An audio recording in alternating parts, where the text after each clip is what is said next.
Misalnya nih bro, target lu apa tahun ini? Dari sisi hidup aktif olahraganya. Oh ya pasti gue mau mempertajam waktu lah. Nah, mempertajam waktu kan, yeah. itu good. Tapi kan outputnya di mana nih? Oke. Nah itu kan berarti kan ada tujuan. Karena kalau salah satu hal yang sering kita bahas dalam olahraga adalah kejenuhan, kehilangan motivasi. Nah kehilangan motivasi dan kejenuhan itu salah satunya karena kita nggak punya target. Jadi ya latihan lari seadanya, ikut komunitas, ikut CFD, ikut lomba A, lomba B, tapi nggak pernah target. Cuman hanya pengen hadir.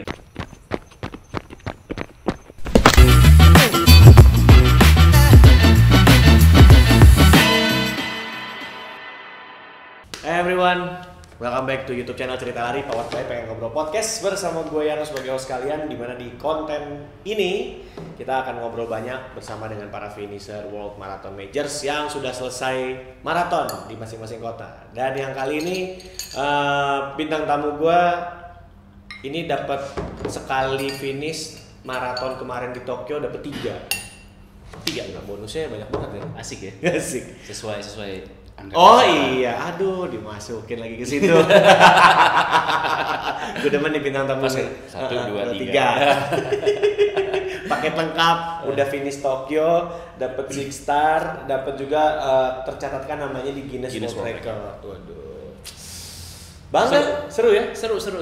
Unexpected. Oh iya, kenapa unexpected?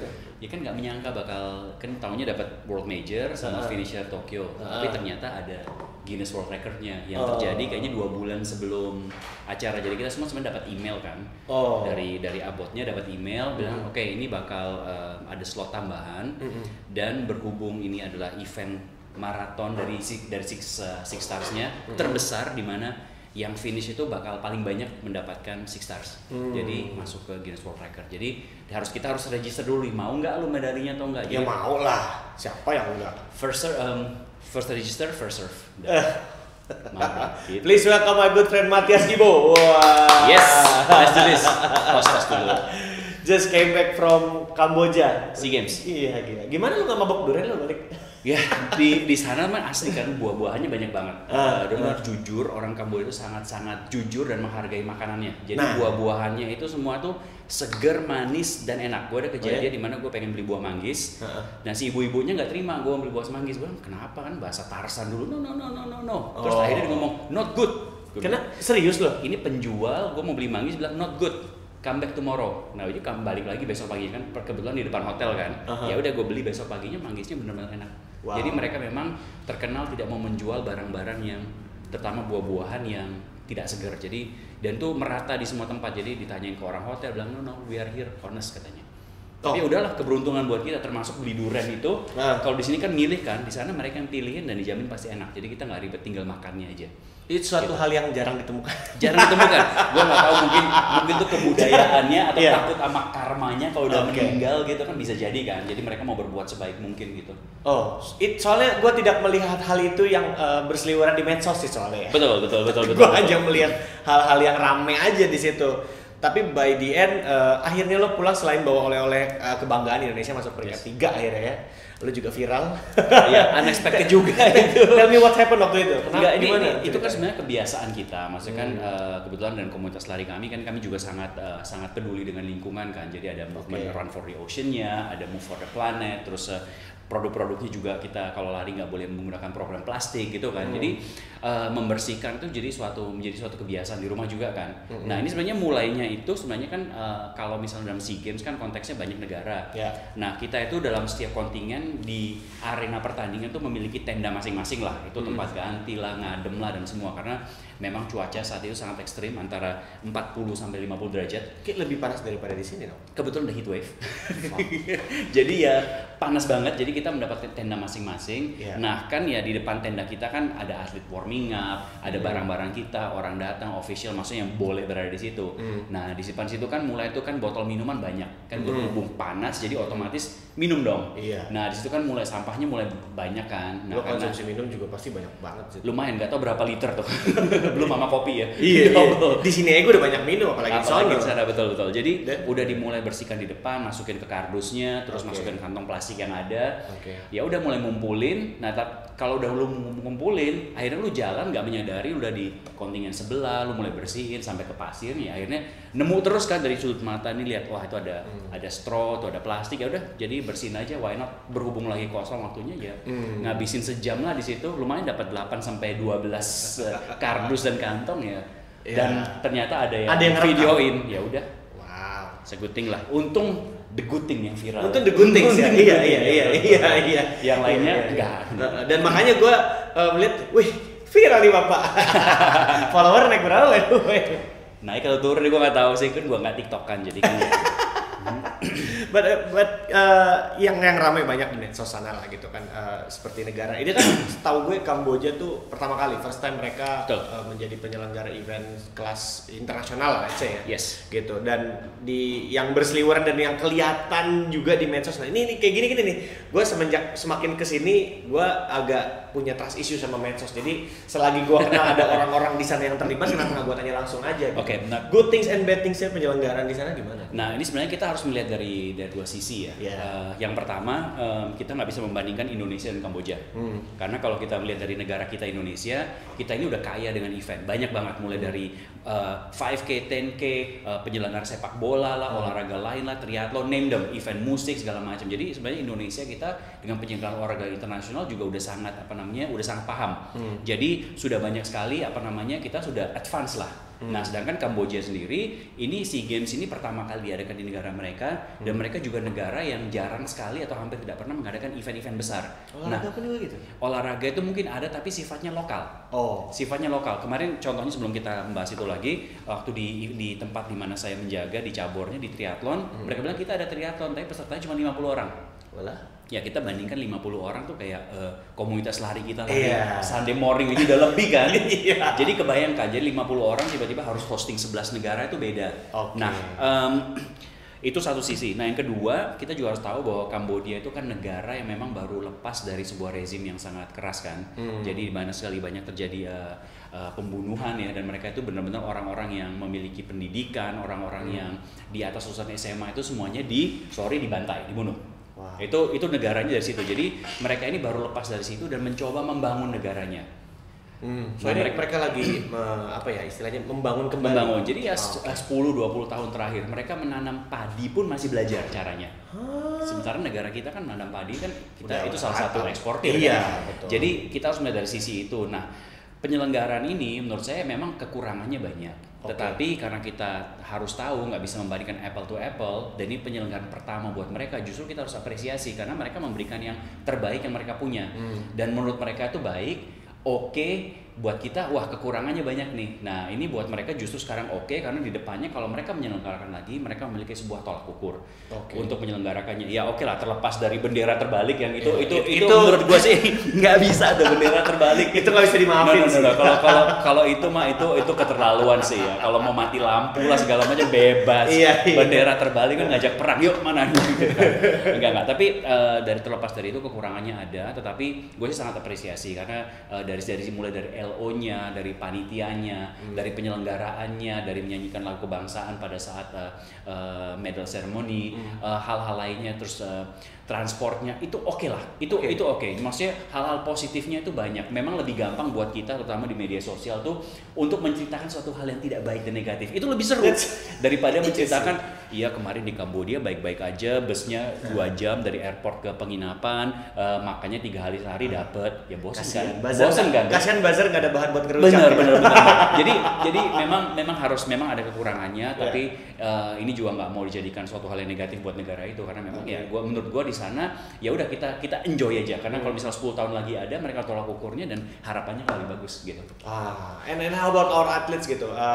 So far Ini prestasi sesuai dengan apa yang kita harapkan kah, sesuai target kah atau gimana? Kalau untuk atlet kita ini way better dengan tahun lalu di Hanoi di Vietnam. Ini kita 18 medali emas lebih banyak. Banyak sekali atlet-atlet yang mendapatkan emas yang sebenarnya tidak diharapkan. Mendapat emas. Ini terlepas ya, ada 4 cabang olahraga kita yang tidak boleh ikut di sana. Misalnya panahan nggak boleh ikut. Nah itu ada beberapa nomor lain yang tembak juga nggak ada, di mana lumbung emas kita dihilangkan. Jadi melihat dari atlet-atlet lain peningkatnya sangat banyak. Dari atletik misalnya dari 2 medali emas tahun lalu, tahun ini 7. Badminton dapat 5, tenis dapat 4. Jadi ini hal-hal yang sebenarnya sangat menggembirakan. Timnas basket putri emas pertama dalam sejarah SEA Games, 32 SEA Games nggak pernah dapat emas, ini pertama kali. Itu kan suatu hal yang perlu kita banggakan. Iya. Jadi menurut saya kalau dari atlet sendiri sih, dengan cuaca yang ekstrim, dengan kondisi yang ada, dengan situasi yang mereka berikan tuh sudah the best lah. Ini dari sini tinggal kita tingkatkan lagi. Gitu. And melihat kemarin juga ya memang banyak, dan kalau dari sisi gue melihat teman-teman atlet yang berjuang di sana juga kayaknya sangat-sangat suffer dengan cuaca gitu ya. Tapi gimana ya? Dengan hasil yang dibawa, itu bagus sih. Dan gue lihat, lu ya ngomong waktu itu ya, kita aja belum berangkat aja udah punya kehilangan chance untuk kehilangan berapa puluh emas gitu. Iya. Tapi itu memang lumrah terjadi dengan tuan rumah yang bisa maksudnya mengatur apa aja gitu. Ya, kalau kita bicarakan jumlah medali kan pasti kalau sebagai tuan rumah memiliki keuntungan dari banyak sekali sisi ya. Jadi mereka pasti juga ingin berprestasi. Masa tuan rumah nggak dapat emas sama sekali atau peringkatnya paling bawah gitu kan. Jadi pasti kan mereka juga memiliki strategi-strategi khusus. Mereka juga pasti dengan jumlah atlet terbanyak. Beberapa cabang juga ya seperti tadi misalnya mereka tahu Indonesia jago dengan panahan nih. Ya udah deh jangan panahan. Nanti paling nggak kalau Indonesia ikut panahan menang semua repot kita dong gitu kan. Itu strategi. Jadi tapi kalau kebijakan dari cabang olahraga dari itu kan memang kebijakan dari tuan rumah. Nah kita sebagai negara Asia Tenggara cuma 11 ya, kita ikut aja. Nanti kan kalau toh di Indonesia pasti kita juga akan melakukan menambah cabang olahraga, nomornya bertambah. Jadi pasti ada kebijakan. Ini masih dari sisi fair play ya, strategi aja. Jadi pastinya penuh pertimbangan lah ya. Penuh pertimbangan. Jadi sebenarnya ya memang buat kita kan wah dirugikan ya, kasihan memang atletnya yang bilang wah gue pengen ke SEA Games, ternyata nomornya dipertandingkan nggak jadi berangkat, padahal mereka udah pengen ke situ, harus nunggu lagi sampai 2 tahun lagi di Thailand seperti gitu kan. Jadi dari sisi itu. Tapi kalau dari sisi yang lainnya ya fair enough lah, maksudnya Kambodia apresiasi mereka peringkat keempat ya. Kalau mereka jadi juara umum, nah itu baru dipertanyakan terus lah. There's no way ya, segala respect kepada Kambodia, there's no way man. Gitu. Kok sounds agak dark ya. Kayaknya Thailand sama Vietnam juga bakal komplain gitu. Tapi speaking of lu kesana, lu ngeliat kayaknya lu fokus banget, happy banget. Apa karena Six Star udah selesai atau gimana? Six Star tuh sih. Lu kayaknya masih terbebani gak sih belum Six Star gitu loh? Enggak, gue sebenarnya moto gue kalau lari is for fun. Gue sangat menikmati lari gue karena bentuk hidup aktif, hidup sehat, plus gue dengan istri kalau kita lari itu memang sekaligus traveling. Jadi bukan hanya cuma lari fokus terus bete karena miss the personal best by 2 seconds. 2 detik stres 3 hari gitu. Just like the others. Jangan bilang the others lah. Lu kali ya. Gue kayaknya iya deh. Kayaknya memang karena tergantung circle kita deh. Tergantung circle ya. Jadi ya sebenarnya menyelesaikan Six Star itu sangat-sangat menyenangkan. Itu sebuah prestasi tentu saja. Maksudnya kan karena berarti udah menyelesaikan 6 maraton yang terbesar di dunia lah ya, boleh katakan, mendapatkan Six Stars, mendapatkan medalinya plus Guinness World Record itu juga suatu prestasi sendiri gitu. Jadi ya happy senang itu, tapi itu maksudnya bukan akhir dari karir lari gua tetap akan lari lagi ke depannya, entah mungkin mencoba double Six Stars, you never know kan. Iya, masih dikit ya. Masih dikit. Nah, tapi we'll see. Itu bukan not in bucket list. So how you celebrate the marathon gitu loh. Maksudnya lu menganggap marathon itu sebagai sebuah apa sih gitu? Marathon itu sebenarnya sebuah achievement atau target aja. Jadi itu sebenarnya kalau dalam konteks bahkan sesuai dengan pekerjaan dari sisi strength conditioning, rehabilitasi, itu kan pasti gue selalu memberikan target. Misalnya ini, bro, target lu apa tahun ini? Dari sisi hidup aktif olahraganya. Ya pasti gue mau mempertajam waktu lah. Nah, mempertajam waktu kan, itu good. Tapi kan outputnya di mana nih? Nah, itu kan berarti kan ada tujuan. Karena kalau salah satu hal yang sering kita bahas dalam olahraga adalah kejenuhan, kehilangan motivasi. Nah, kehilangan motivasi dan kejenuhan itu salah satunya karena kita nggak punya target. Jadi ya latihan lari seadanya, ikut komunitas, ikut CFD, ikut lomba A, lomba B, tapi nggak pernah target, cuman hanya pengen hadir. Tapi kalau misalnya kasih target, gue misalnya tahun ini menyelesaikan 2 maraton contohnya. Nah, berarti kan lu akan melatih diri lu ke sana. Jadi latihan yang lu lakukan ini setiap kali lu merasa kayak jenuh, nggak pengen latihan, tapi gue ada target nih di depan, gue harus selesaikan nih maraton.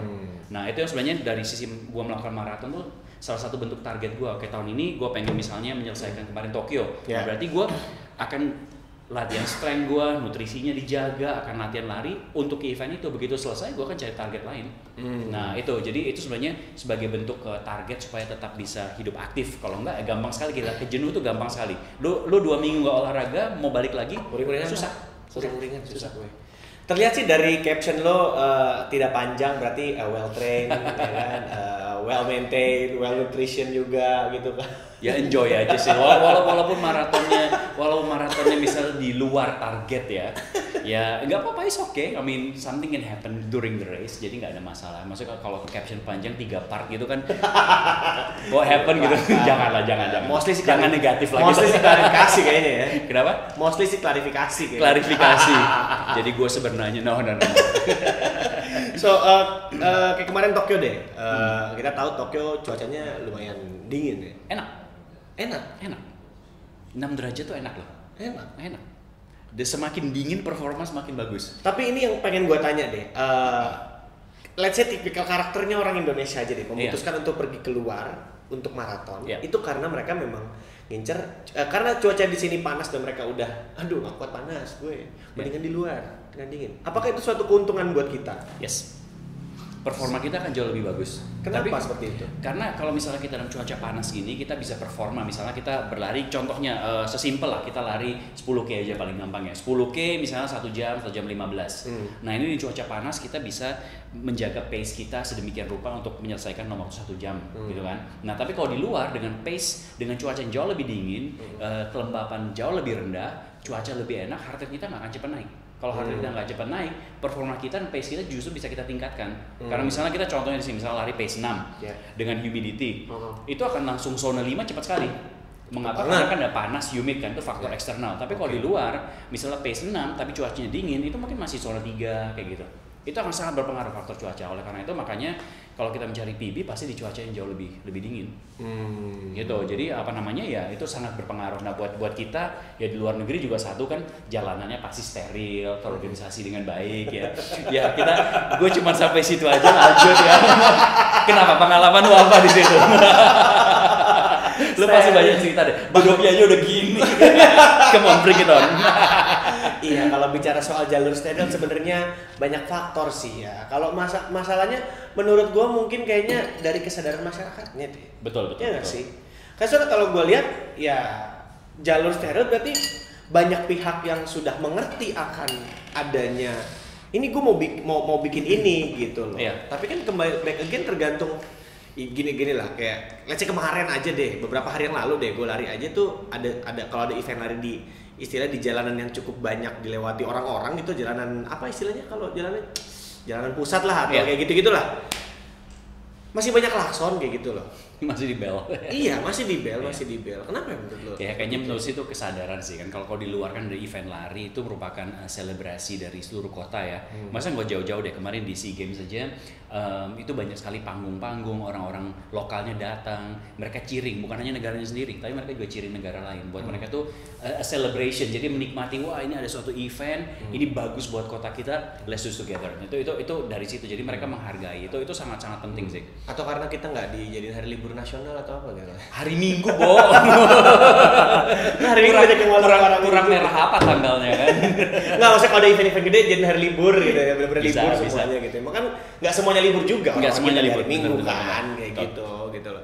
So dari ke 6 UMM, oke, gue mau nanya sama lu, dari ke 6 UMM yang udah pernah lu udah perlariin, jangan jalanin lo kan nggak jalan UMM ya kan?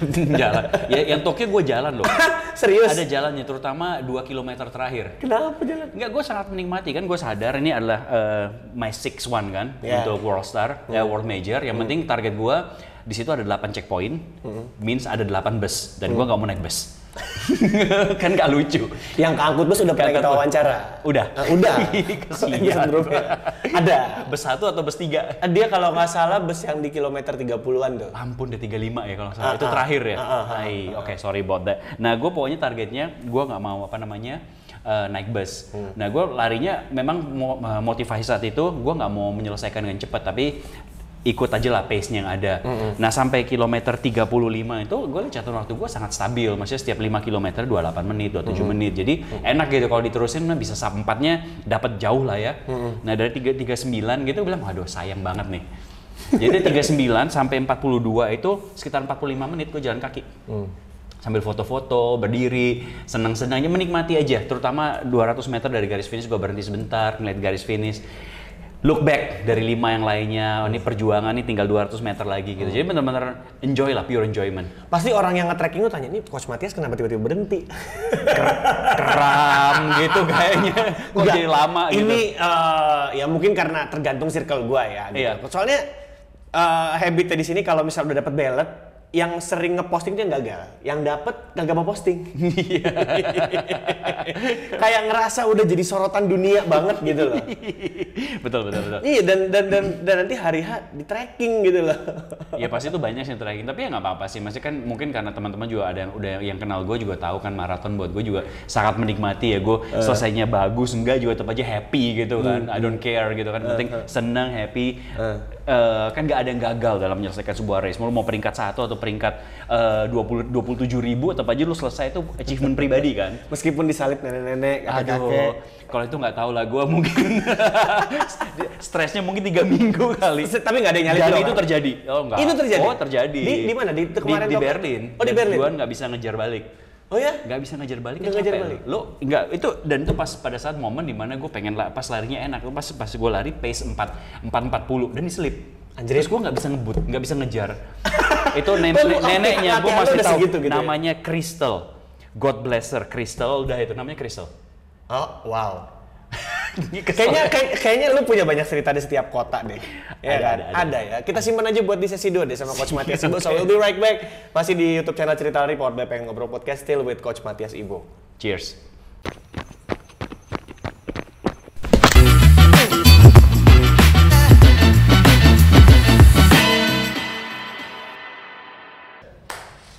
Welcome back to YouTube channel Cerita Lari powered by Pengen Ngobrol Podcast. Masih bersama gue Yanus sebagai host kalian, di mana di konten kali ini kita masih akan ngobrol-ngobrol bersama dengan para finisher World Marathon Majors. Dan yang kali ini dengan coach yang sudah lega selesai semuanya, ya kan? Makanya kemarin tugas di Kamboja happy banget ya, sampai viral banget. Saking happy-nya gue Bani ya. Kayaknya lu segelintir orang yang tidak dikhawatirkan netizen, Coach Matias kayak gimana? Udah biasa lah Coach Matias gitu. Ya, enggak juga sih, cuman kan yang nggak di-expect kan, maksudnya kalau gua ngejar PB kan, maksudnya teman-teman udah kenal, pasti kan itu bukan prioritas gua kan. Tapi yang penting selesai, happy, lanjut ke event berikutnya kayak gitu kan. Gitu. Kalau gue lihat di postingan Instagram lo tuh selalu ada cerita menarik soal orang-orang yang melakukan maraton. Yang terakhir yang gue baca itu yang di Boston ya, yang dia abis sakit parah. Betul. Dia finish 5:44 ya. Ya itu sangat, karena kan memang kalau dari si ibu itu, si mbaknya dia mengalami kecelakaan kan depan rumahnya, naik sepeda motor ketabrak, dan kemudian dia mengalami brain damage, koma total, dan nggak sadarkan lagi. Nah itu udah benar-benar udah dengan life support machine, dengan oksigen dan semua, akhirnya memutuskan bahwa memang kayaknya udah nggak ada chance hidup lagi. Kalau dilihat lah memang dia udah brain dead. Jadi dengan persetujuan keluarga, life support mesinnya itu akan dimatikan. Shit. Jadi di dalam waktu 24 jam. Dalam waktu 24 jam, katakanlah sekarang hari apa sih? Hari Senin. Nah berarti besok hari Selasa jam 9 pagi, keluarga diminta berkumpul, mesin akan dimatikan, dan kemudian ya udah selesai kan. Berarti kan memang udah, karena udah brain dead itu biasanya udah kategori udah meninggal kan. Nah akhirnya dalam 24 jam ini setelah keputusan ini diambil, ternyata dia bangun dari koma. Wow. Ya itu pasti miracle lah dari sisi itu kan. Nah sisi miracle, dan dia kebetulan tahun sebelumnya sudah qualified untuk berlari di Boston. Nah buat dia memiliki waktu rehabilitasi yang lumayan panjang, waktu sekitar 5-8 bulan kalau nggak salah, antara 5-8, harus double check lagi ceritanya. Kemudian dia berlatih untuk menyelesaikannya. dan dia menyelesaikannya dengan bantuan guide-nya. Dan itu suatu cerita yang sangat hebat, maksudnya itu sangat inspiratif. Mengapa? Karena sebenarnya kalau dari pekerjaan gue ini kita banyak menemukan teman-teman pelari yang begitu cedera sedikit give up, nggak mau lanjut, cedera sedikit kena shin splint sedikit, ya udah deh gue shin splint, gue nggak mau lari lagi, istirahat 2 bulan. I mean, why on earth do you have to rest 2 months? Maksudnya kan alasannya bisa, iya supaya sakitnya hilang. Iya sakitnya hilang, tapi gimana kondisi lo? Gimana VO2 max lo, gimana heart rate lo, gimana latihan tempo lo, heart rate-nya bagaimana, kan tubuh kan selalu menyesuaikan diri. Nah kalau 2 bulan nggak berlatih kan otomatis iya sakitnya hilang, tapi kalau mulai lari lagi pasti kena lagi. Mengapa? Karena tubuh tidak dipersiapkan untuk beraktivitas lagi. Nah jadi ini sangat inspiratif apa yang dilakukan, bahwa dia memiliki waktu 5 bulan, kondisinya yang udah di pronounce you are dead, ternyata begitu mau dimatikan bangkit lagi. Nah itu satu hal, dan kemudian berlari menyelesaikan maraton 42 km itu luar biasa. Jadi sebenarnya inspiratif cerita dari sini itu buat kita ya tantangan. Kalau kita cedera sedikit, kita kurangi aja intensitasnya, kita sembari merawat cedera itu, tetap kita lakukan kegiatan kita. Dan kuncinya gampang, selama nggak ada sakit, lakukan. Begitu sakit, berhenti, titik, dah, that's it. Rasa panas nggak apa-apa, rasa kebal dikit nggak apa-apa, kesemutan tuh nggak apa-apa, rasa pegel dikit nggak apa-apa, nggak nyaman tuh oke. Kunci cuma nggak ada sakit, dah, titik, that's it. Mungkin ya kayak mungkin ini dia orang-orang di rumahnya tuh masih kayak dulu sempet nyokap gue waktu gue baru-baru lari gitu. Tuh kan pulang lari ngeluh kan. Udah beli lari. Lingkungan sekitar tidak mendukung gitu. Itu yang sempat gue rasakan sampai akhirnya kayaknya it takes time. Atau malu. Itu juga bisa gampang banget. Kita bisa berdua lari nih. Kita biasanya lari bareng. Kita sama-sama pace 6. Gue cedera sedikit.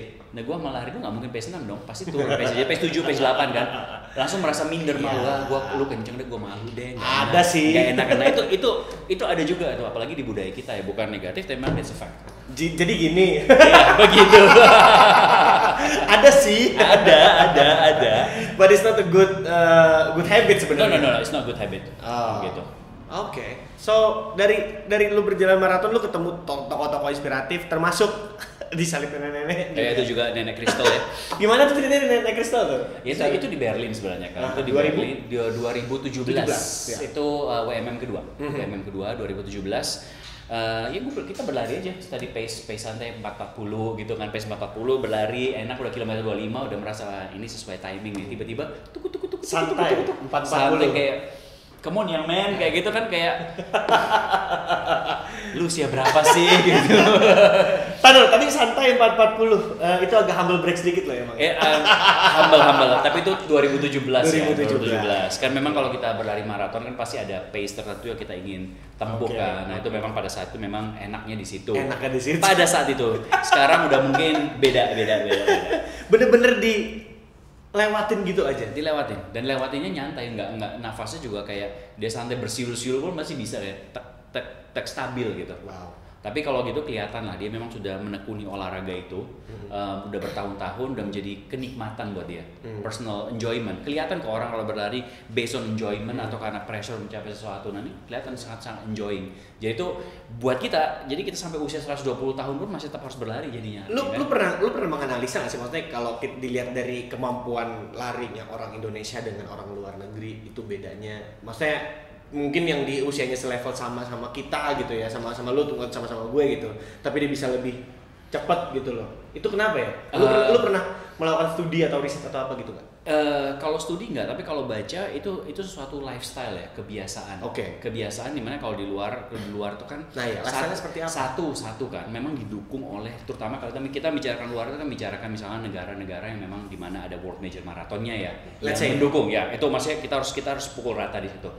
Itu lingkungannya menjamin. Lu berlari di taman nggak ketemu motor, lu berjalan di trotoar nggak ketemu warung, jalanannya enak, ada tempat buat berlari.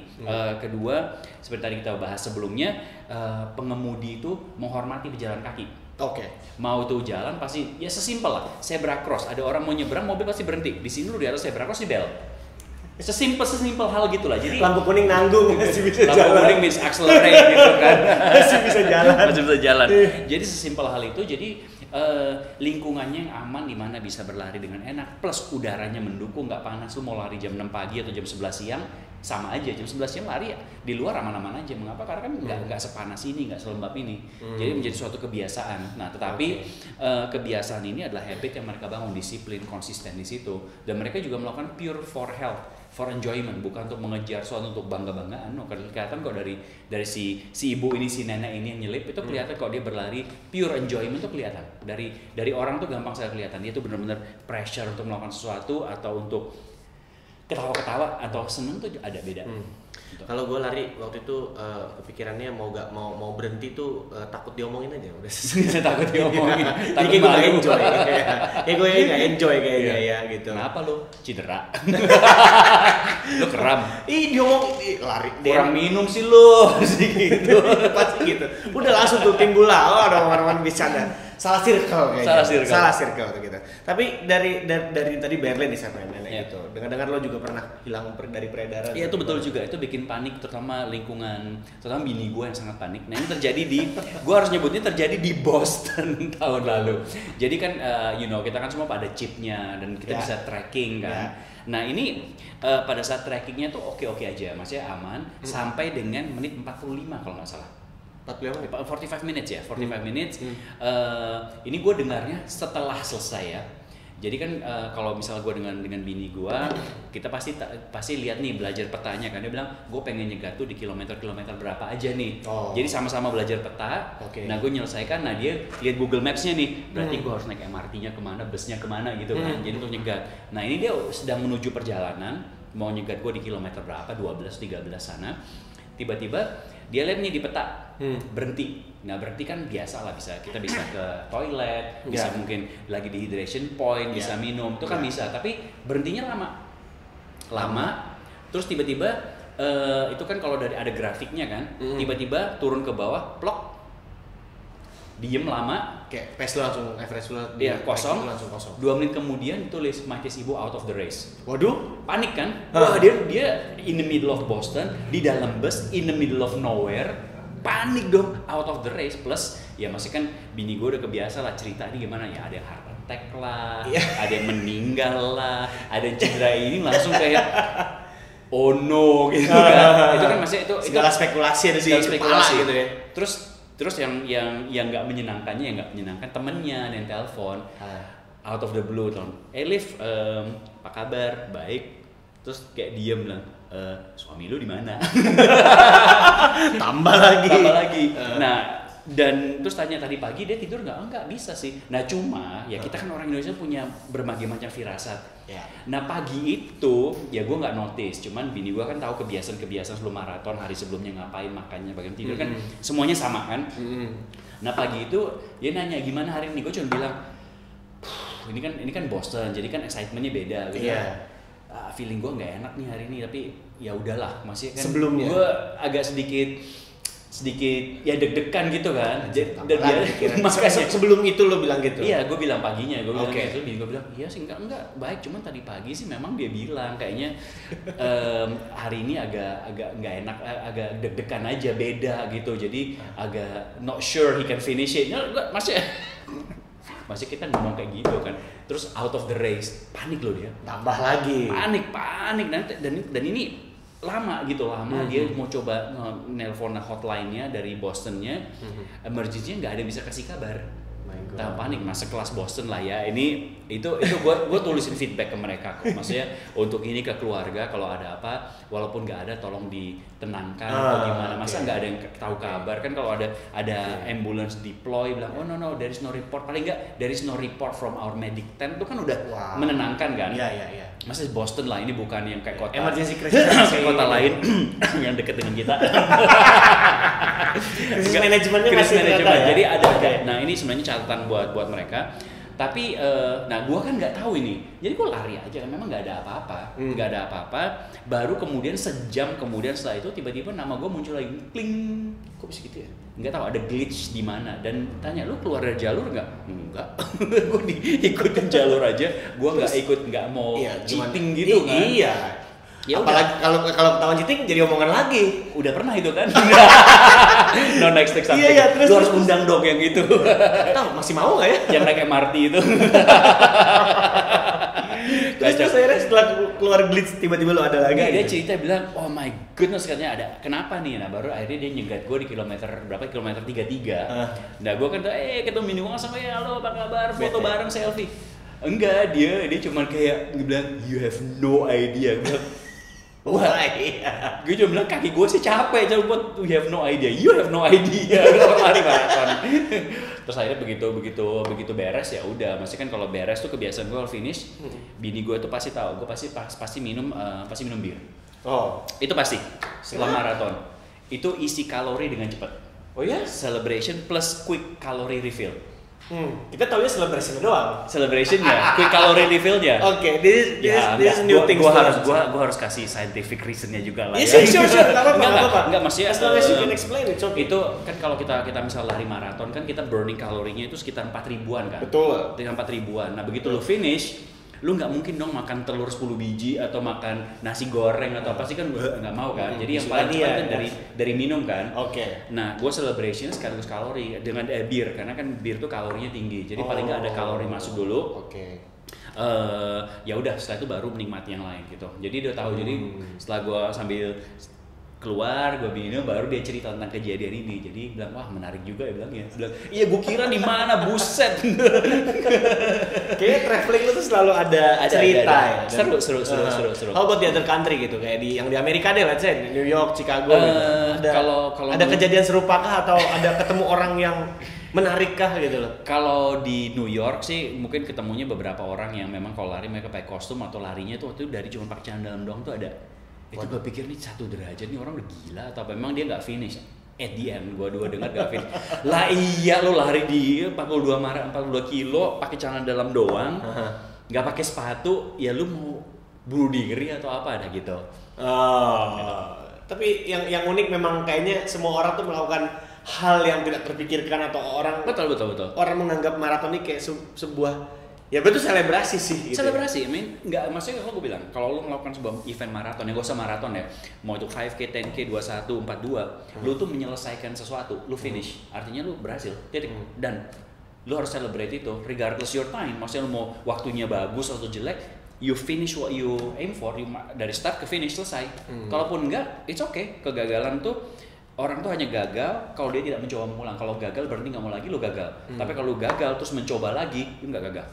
Gitu. Jadi itu suatu hal yang penting. Makanya gue selalu bilang, ya maraton sampai kapanpun gue akan menikmatinya. Kalau misalnya tiba-tiba gue pengen ngejar PB, ya gue kejar, dapat seneng enggak juga, it's okay, no worries. Gitu. Kalau lu pasti selalu berinteraksi dengan teman-teman pelari lain lah. Lu juga pasti sering dapat DM pertanyaan dari teman-teman yang lain di media sosial gitu. Apa pertanyaan yang sering lu dapatkan tentang orang yang mau lari maraton di luar gitu? Ada? Lu pernah nemu sesuatu pertanyaan yang udah sering tanya, ini kayaknya menjadi PR terbesar teman-teman Indonesia kalau mau berangkat keluar gitu. Pertanyaan terbesarnya biasanya itu masalah makanan dan aklimatisasi. Oke. Dan jet lag itu gimana? Oke. Soalnya itu penting banget tuh. Kalau misalnya kita makanan kita terbiasa makan di Indonesia, kita keluar tidak menemukannya, ataupun kalau menemukannya harganya itu nggak masuk akal gitu, kayak uang liburan lu habis dalam 5 menit gitu kan.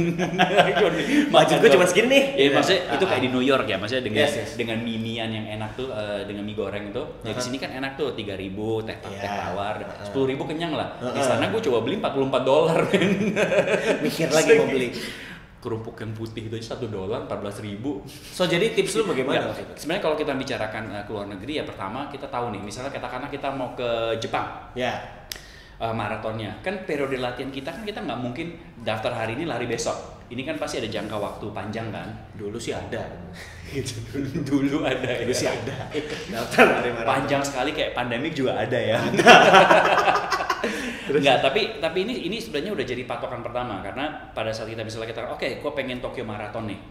Ya kita tahu nih kita ke Tokyo, ini negara asing. Satu kita lihat nih cuacanya di sana itu bulan apa? Bulan Maret. Minggu pertama. Bulan Maret tuh musimnya apa? Semi. Artinya cuacanya pasti rendah. Nah, itu kita harus jadi patokan nih. Oke, berarti gue dari sisi clothing gue nanti bagaimana? Gue lari dengan sarung tangan kah? Gue pakai base layer kah, gue harus itu pasti dingin. Kalau nanti hujan bagaimana misalnya gue ke start itu kalau hujan tuh menjaga supaya kaki nggak basah. Jadi ini udah kita persiapkan nih. Nah persiapan ini pertama udah kita coba ada latihan-latihan tertentu yang dimana benar-benar kita menggunakan base layer, menggunakan sarung tangan, menggunakan jaket tipis untuk berlari. Panas di sini. It's your training. Lu training, tujuan training itu bukan hanya meningkatkan performa, tapi bagaimana lu bisa sedekat mungkin dengan situasi di hari H. Karena di hari H lu nggak bisa mencoba hal yang baru, lu harus melakukan hal yang sudah lu latih. Termasuk base layer ya. Gua ada berapa kali gue latihan buat Tokyo, gue lari pakai baju double. Di sini. Mengapa gue lari baju double? Karena membiasakan diri kalau di sana gue nanti harus baju double, sudah terbiasa tubuhnya. Itu pakai sarung tangan pun. Pakai di sepatunya juga berbeda, itu juga sudah biasakan. Nah itu yang pertama. Yang kedua makanannya. Nah makanannya di sana apa nih? Oh di sana banyak ramen nih. Oke ramen, tapi tunggu, ini Indonesia dan Jepang, ada halal dan haramnya nih. Nah ini kita biasakan nih, kita di sana cari makanan yang apa? Oh yang amannya apa nih? Oke, gue nggak biasa makan burger misalnya atau pizza. Oke, gue biasakan nih sebelum long run, gue akan makan pizza, biar nanti di sana gue makan pizza. Ya memang mungkin tidak disarankan, tetapi mungkin itu aja yang bisa kita dapat di sana. Jadi udah sesuai nih. Jadi sebelum long run lu makan pizza, selama latihan lu coba, tubuh lu terbiasa metabolisme, di sana hari hari lu makan pizza udah terbiasa, nggak akan terganggu. Tapi kalau di sini biasa, wah gue cuma makan kentang, makan nasi, makan ini, di sana nggak ada, lu makan sesuatu yang lain, metabolisme terganggu, susah larinya, susah pasti. Itu kedua. Yang ketiga, plan your travel, itu sangat penting nih. Nah ini okay. Plan your travel, maksudnya plan your travel tuh bukan 3 hari atau 4 hari sebelumnya.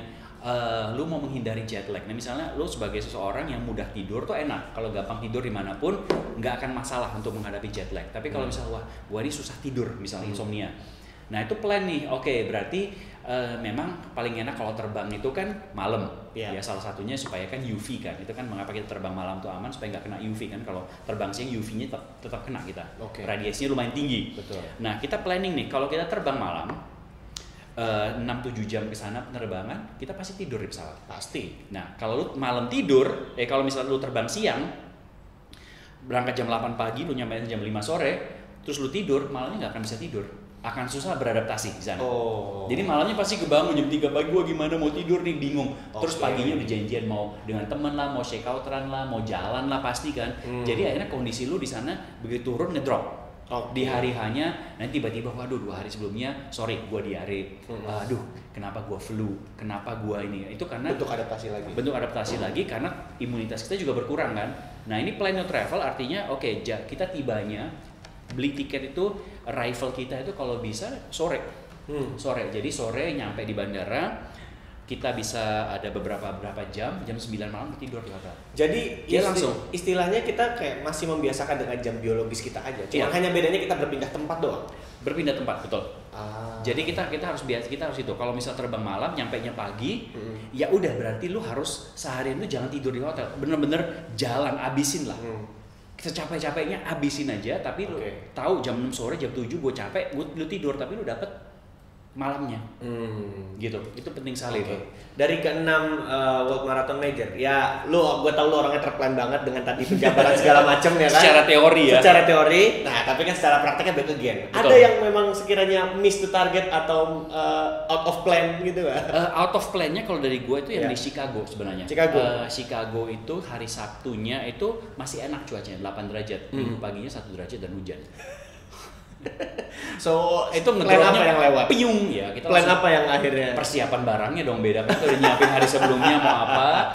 Hari Minggu paginya terpaksa harus misalnya kita kesananya gue pasti pakai jaket buang ya. Karena jaket buang satu.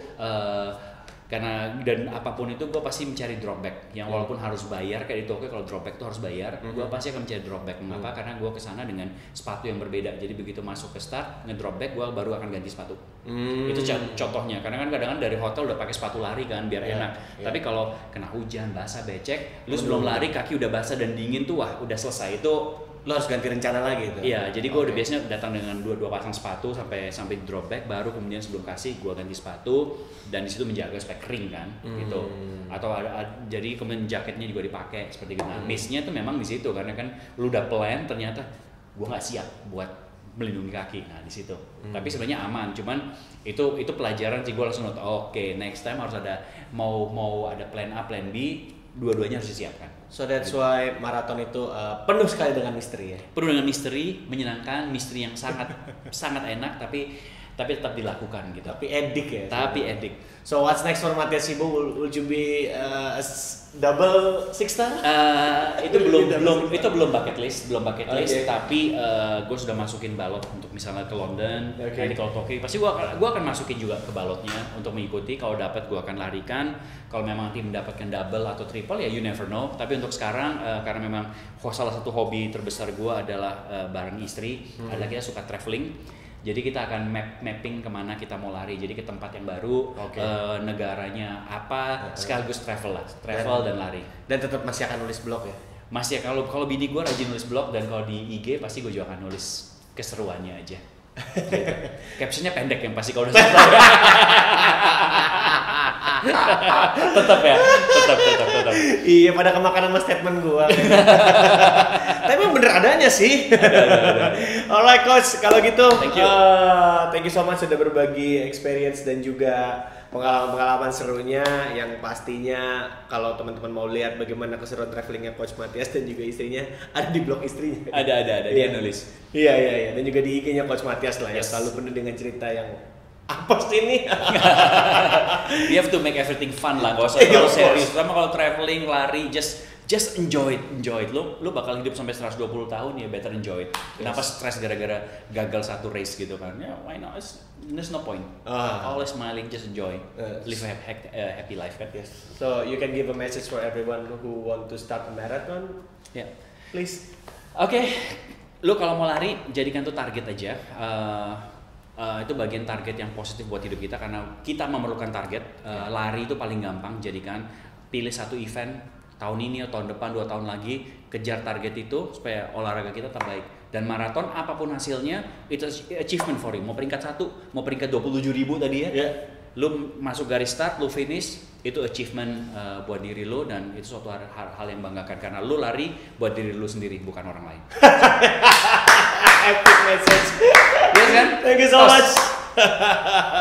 Terima kasih Coach Matias ya udah datang di YouTube channel Cerita Lari Powered by Pengen Ngobrol Podcast.